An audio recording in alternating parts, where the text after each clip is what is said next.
રાધે રાધે મિત્રો, જો તમારે તમારું પીએફનું કોઈ પણ કામ કરવું હોય તો સૌથી પહેલાં તો તમારે તમારો પીએફ એકાઉન્ટનો યુએએન નંબર હોય એ એક્ટિવ કરવો પડે। એટલા માટે આ વિડીયોમાં હું તમને સ્ટેપ બાય સ્ટેપ જણાવવાનો છું કે કઈ રીતે તમે તમારા મોબાઈલની મદદથી તમારો યુએએન નંબર એક્ટિવ કરી શકો।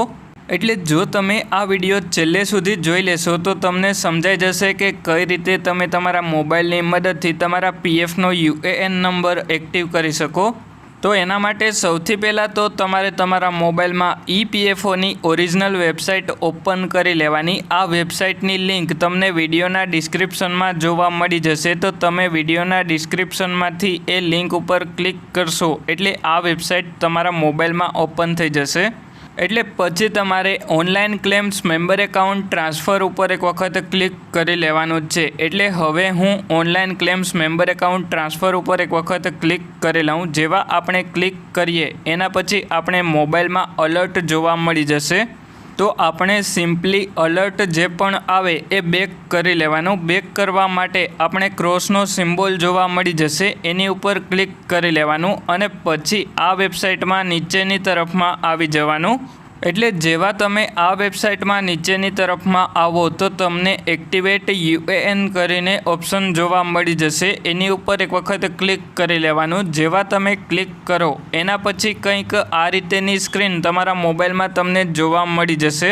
એટલે હવે સૌથી પહેલાં તો તમારે તમારો 12 આંકડાનો યુએએન નંબર તમારી પગારની સ્લીપમાંથી જોઈ અને એન્ટર કરી લેવાનો અને પછી તમારે મેમ્બર આઈડીમાં કાંઈ પણ એન્ટર નથી કરવાનું અને પછી તમારે નીચેની તરફમાં આધાર કરીને ઓપ્શન જોવા મળી જશે, ત્યાં તમારે તમારો આધાર કાર્ડ નંબર એન્ટર કરી લેવાનો અને પછી તમારે નીચેની તરફમાં તમારું નામ આધાર કાર્ડમાં જે પ્રમાણે હોય એ પ્રમાણે નામ એન્ટર કરી અને પછી નીચેની તરફમાં તમારી જન્મ તારીખ જે પ્રમાણે આધાર કાર્ડમાં હોય એ પ્રમાણે જન્મ તારીખ એન્ટર કરી લેવાની અને પછી નીચેની તરફમાં આધાર કાર્ડ સાથે જે પણ મોબાઈલ નંબર લિંક કરેલો હોય એ મોબાઈલ નંબર એન્ટર કરી લેવાનો અને પછી તમારે નીચેની તરફમાં કેપ્ચા એન્ટર કરી લેવાનો। કેપ્ચા એન્ટર કરી લ્યો એના પછી નીચેની તરફમાં આ બોક્સ ઉપર એક વખત ક્લિક કરી લેવાનું।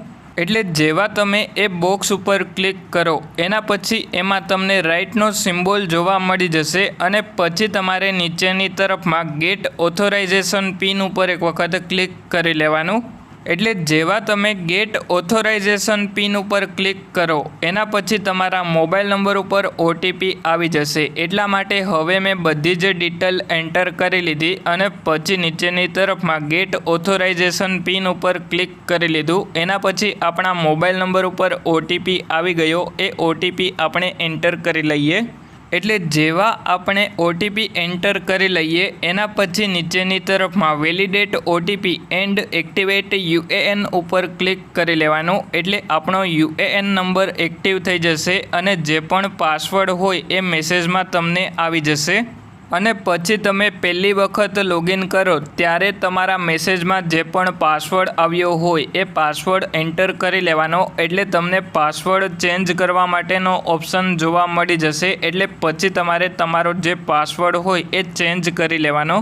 એટલે આ વિડીયોમાં મેં તમને સંપૂર્ણ માહિતી આપી દીધી છે કે કઈ રીતે તમે તમારા મોબાઈલની મદદથી તમારા પીએફનો યુએએન નંબર એક્ટિવ કરી શકો। જો તમારે તમારો પીએફનો યુએએન નંબર મારી પાસે એક્ટિવ કરાવવો હોય તો મને તમે કમેન્ટ કરીને જણાવજો, અથવા તમને આ વિડીયોના ડિસ્ક્રિપ્શનમાં મારું ઇન્સ્ટાગ્રામનું આઈડી જોવા મળી જશે, તો એ આઈડીમાં તમે મને મેસેજ કરી દેજો।